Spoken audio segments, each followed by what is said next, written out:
Aire totale des prismes et des cubes. Donc, nous sommes dans les notes de cours à la page 4. Nous avons regroupé vraiment les cubes avec les prismes ils font partie vraiment de la même famille. Vous allez voir, ça se ressemble beaucoup. Ce qu'on appelle un prisme, en fait, c'est un solide dans lequel il y a deux bases, qui seront des bases parallèles, ainsi que des faces latérales qui sont formées par des rectangles. Donc, comme on l'a mentionné précédemment, dans le fond, c'est important d'être capable de bien nommer le prisme puisqu'il va nous donner des indices aussi sur ce que sont ses bases. Donc, ici, j'ai un prisme à base hexagonale. Donc, puisque les deux bases parallèles sont des hexagones, ce qui laisse en sorte que toutes les autres faces latérales sont des rectangles. Et dans ce cas-ci, étant donné que c'est un hexagone qui est régulier, donc tous les côtés de mon hexagone sont congrus, alors mes rectangles seront identiques. Quand on veut faire l'aire d'un solide, donc on est en 3 dimensions, mais en réalité, ce qu'on veut, c'est qu'on veut, par exemple, connaître la quantité de peinture qu'il faudra acheter pour pouvoir le peinturer. On voudrait savoir la quantité de papier d'emballage qu'on veut pour pouvoir le recouvrir ou encore la quantité de carton nécessaire à faire une boîte de cette forme-là. On parle vraiment de surface, donc on va vouloir se ramener finalement à une forme développée, c'est-à-dire à de l'aire de figure, comme on a déjà appris précédemment, faire l'aire de certaines figures. Donc, si on regarde le prisme qui est ici et qu'on le démonte, qu'est-ce qu'on se rend compte dans le fond? C'est qu'on a deux hexagones, un au-dessus, un en dessous, et que par la suite, on a 6 rectangles identiques. Donc, quand on cherche à faire l'aire totale d'un solide, on va toujours y aller avec le même principe. On va s'attarder à l'aire des bases. Dans ce cas-ci, je vais écrire 2B parce que j'ai deux bases. Et ensuite à l'aire latérale. Et là, tout simplement, la partie la plus importante, c'est celle dans laquelle on prend le temps de faire l'inventaire des figures qu'on va avoir. En fait, nos deux bases, ce sont des hexagones. On sait déjà comment faire l'aire d'un hexagone, on l'a appris cette année, et il va y en avoir deux. Et ensuite, on se questionne, l'aire latérale, puisqu'on est dans un prisme, c'est assurément de rectangles dont il sera question, mais est-ce que les rectangles sont tous identiques? Bien, dans ce cas-ci, oui, parce que notre hexagone qui sert de base, ayant tous des côtés qui sont congrus, bien, nécessairement, ça va faire qu'on aura tous des rectangles qui seront identiques. Et ces rectangles-là, bien, j'en ai 6 identiques. Donc, en tant que tel, on va aller faire nos calculs qu'on connaît pour être capable de trouver l'aire de chacune de ces figures-là. On se rappelle que l'aire des bases, fait que regardez, je vais y aller vraiment en 3 étapes. Première étape, je vais faire l'aire de mes deux bases. Donc, puisqu'il s'agit d'un hexagone, on sait que l'aire, ce sera dans le fond can divisé par 2. Mais moi, je vais en avoir 2 par contre. Donc, l'aire de mes deux bases, ce sera can divisé par 2 fois 2. Donc, on va se questionner sur chacune des informations. Quelle est la mesure du côté de mon hexagone? Bien, mon côté d'hexagone mesure 9. Mon apothème de l'hexagone mesure 7,8 cm. Le nombre de côtés de l'hexagone étant de 6 divisé par 2. Et par la suite, on va faire x2. Donc, pour ce qui est du calcul de 9 fois 7,8 fois 6 divisé par 2, donc on aura le résultat suivant, c'est-à-dire 210,60 fois 2. Donc, à ce moment-là, on obtient 421,20 cm², et ça, c'est pour les deux bases. En deuxième étape, on va aller chercher l'aire latérale. Et on a dit que l'aire latérale, c'était 6 rectangles identiques. Un rectangle, base fois hauteur, et dans ce cas-ci, on en aura 6, donc fois 6. On va aller indiquer nos informations. La base de mon rectangle ici mesure comme le côté de mon hexagone, donc mesure 9 cm. Et la hauteur, c'est la hauteur de mon rectangle, donc c'est la hauteur qu'on retrouve ici, c'est-à-dire la hauteur de mon prisme, donc fois 16. Et là, j'en profite pour faire une petite parenthèse parce que c'est quand même important d'être capable de repérer ce qu'on appelle la hauteur d'un prisme.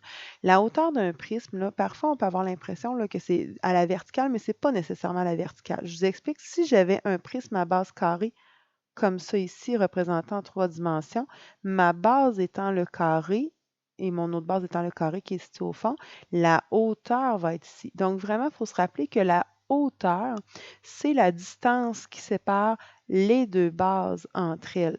Dans un certain cas, si on le place debout, là, ça devient vraiment une mesure verticale, mais ce n'est pas toujours à la verticale. Donc, il faut vraiment se rappeler que la hauteur du prisme, c'est la distance qui sépare mes deux bases parallèles. Donc, si je reviens à mon problème, comme je vous disais, la hauteur de mon prisme à base hexagonale ici est de 16 et ça devient la hauteur de mon rectangle aussi là, dans le développement en 2 dimensions.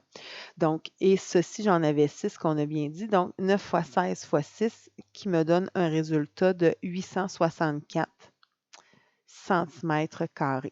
Et là, pour la troisième étape, je vais faire l'aire total en additionnant mon aire de mes deux bases plus mon aire latéral, c'est-à-dire 421,20 plus 864 pour un total de 1285,20 cm². Donc ça, c'est la surface de mon prisme à base hexagonale, c'est-à-dire, si je le rappelle, là, si je venais vraiment peindre ou encore recouvrir de papier d'emballage l'extérieur de chacune des faces. Donc, les 6 rectangles qu'on a calculés ici, plus les 2 hexagones au-dessus et en dessous qu'on a calculés ici. Donc, on a un total de 1285,20 cm² pour notre premier exemple. Si on regarde maintenant l'exemple qui est en bas, donc on a un prisme qui est à base et là, on va devoir déterminer ensemble c'est un prisme à base quoi. Donc, bon, on peut faire un peu l'inventaire. Ce n'est clairement pas un prisme à base triangulaire, ce n'est pas un prisme à base carré non plus. Et ça, c'est souvent celui dont on doit se méfier parce que des fois, notre œil a tendance à vouloir voir des carrés un peu partout, là. Donc, si on regarde, la face ici à l'avant mesure 7 par 3,2, donc c'est un rectangle. La surface qui est sur le dessus mesure 7 par 2, donc c'est encore une fois un rectangle. Et si on regarde maintenant sur les côtés, les faces de côté, on a une face qui mesure 2 par une hauteur de 3,2, donc c'est encore un rectangle. Si dans votre prisme, vous n'avez pas de triangle, vous n'avez pas de carré, vous n'avez pas de pentagone, hexagone, etc., ça pourrait même être des trapèzes à la limite, si vous avez que des rectangles, bien, c'est un prisme qui est à base rectangulaire. C'est le cas typique de du fameux solide qui ressemble finalement à une boîte de Kleenex. Donc, étant donné que c'est un prisme à base rectangulaire, vos bases doivent être des rectangles. Donc, contrairement à d'autres sortes de solides, vous allez avoir l'embarras du choix pour choisir, dans le fond, votre base. Donc, supposons que dans ce cas-ci, je décide que c'est ce rectangle-là ici que je vais choisir comme étant la base. Donc, mon autre base sera ici. Et mes rectangles avant, arrière, dessus, dessous seront mes faces latérales. Donc, toujours le même principe pour faire l'aire totale d'un prisme. On a besoin de l'aire de ces deux bases plus l'aire latérale, qu'on le rappelle, qui seront des rectangles. Dans ce cas-ci, donc, si on y va avec une démarche un petit peu plus visuelle, on va avoir deux rectangles qui servent de base qu'on a dit qui mesuraient 2 par 3,2. Là, regardez, je peux peut-être l'écrire plus dans ce sens-là, mais à la limite, regarde, je vais les refaire plus comme on les voyait sur le schéma. 2 par 3,2 décimètres. Ça, je vais en avoir deux. Et où est-ce qu'il faut faire très attention maintenant? C'est ici, car les 4 rectangles qui restent étant les faces latérales ne sont pas les 4 identiques. On a deux paires. On a une première paire de 7 par 3,2 qui sont à l'avant et à l'arrière. Et maintenant, le dessus et le dessous qui mesurent 7 par 2. Pardon. Donc, 7 par 2. Et cela, on les a deux fois. Donc, on se rappelle que contrairement à tantôt ici, on avait 6 rectangles en haut, 6 rectangles identiques. Maintenant, on a deux paires de rectangles identiques. Donc, si on commence avec une première étape pour faire l'aire des deux bases, bien, à ce moment-là, dans le fond, la formule de l'aire des deux bases, ce sont des rectangles, donc base fois hauteur fois 2, avec des dimensions de 2 par 3,2 et 2 fois. Ce qui nous donne, dans ce cas-ci, 12,8 décimètres carrés.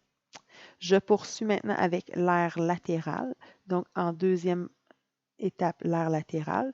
Donc, mon aire latérale, ce sera une composition de base fois hauteur fois 2 pour le premier kit de rectangle qui est ici et je referai la même affaire fois 2.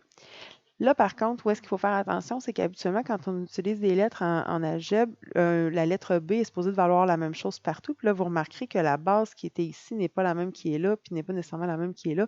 Même chose pour les hauteurs. Fait que dans le fond, il faut vraiment être très prudent. À la limite, on pourrait même l'avoir appelé, exemple, le rectangle A, le rectangle B, le rectangle C, puis venir vraiment écrire que c'était la base et la hauteur du rectangle A, la base et la hauteur du rectangle B, puis la base puis la hauteur du rectangle C. Là, de cette manière-là, on serait vraiment parfait dans notre démarche. Donc, si je reviens ici, donc le rectangle B a une base de 7, une hauteur de 3,2 que je multiplie par 2. Et ensuite, dans le deuxième cas, je vais avoir un rectangle de 7 par 2. Donc, je suis vraiment rendu ici, là, fois 2. Donc, par priorité des opérations, fais attention de bien distinguer les multiplications des additions. Donc, 7 fois 3,2 fois 2 qui nous donne 44,8. Et l'autre section, l'autre partie, 7 fois 2 fois 2 qui nous donne 28. Donc, si je viens additionner les deux ensemble, donc 44,8 plus 24, j'ai 68,8 décimètres carrés pour les faces latérales. Et il me restera, je vais venir juste ici à gauche complètement faire la troisième étape qui est l'aire total. Donc, l'aire total qui est égal, dans le fond, à l'aire des deux bases plus l'aire latérale.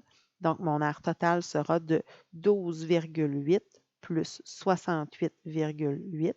Donc, pour un total de 12,8 plus 68,8, donc de 81,6 décimètres carrés, qui est l'aire totale du prisme à base rectangulaire qui est là.